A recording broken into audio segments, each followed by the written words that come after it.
Right, ఇక వివరాల్లోనికి వెళ్దాం. ప్రధాని మోదీ ఇవాళ తెలంగాణలో పర్యటించబోతున్నారు. మూడోసారి సీఎంగా బాధ్యతలు చేపట్టాక రాష్ట్రంలో తొలిసారి పర్యటనకు వస్తున్నారు Modi.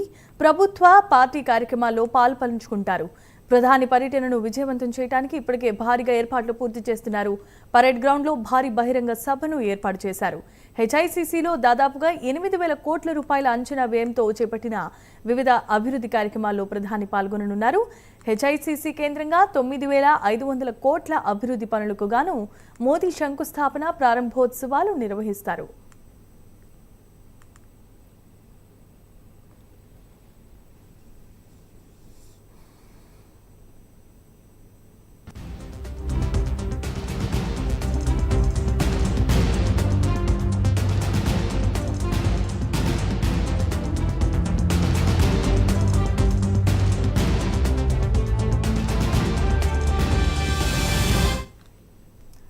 Zaheerabad integrated industrial smart సిటీలో 2,360 కోట్ల రూపాయలతో చేపట్టిన అభివృద్ధి పనులతో పాటు 3,175 కోట్ల అంచనా వ్యయంతో చేపట్టనున్న గూడెబెల్లూర్ మహబూబ్ నగర్ జాతీయ రహదారి పనులకు ప్రధాని శంకుస్థాపన చేస్తారు.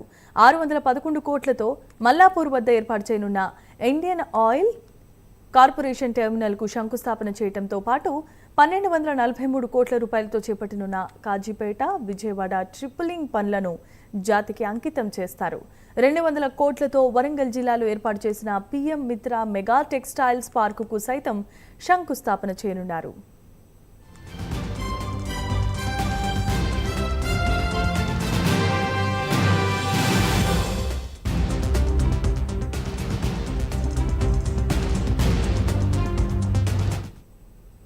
ఇక సాయంత్రం సికింద్రాబాద్ పరేడ్ గ్రౌండ్ లో జరిగే బహిరంగ సభలో మోదీ పాల్గొంటారు.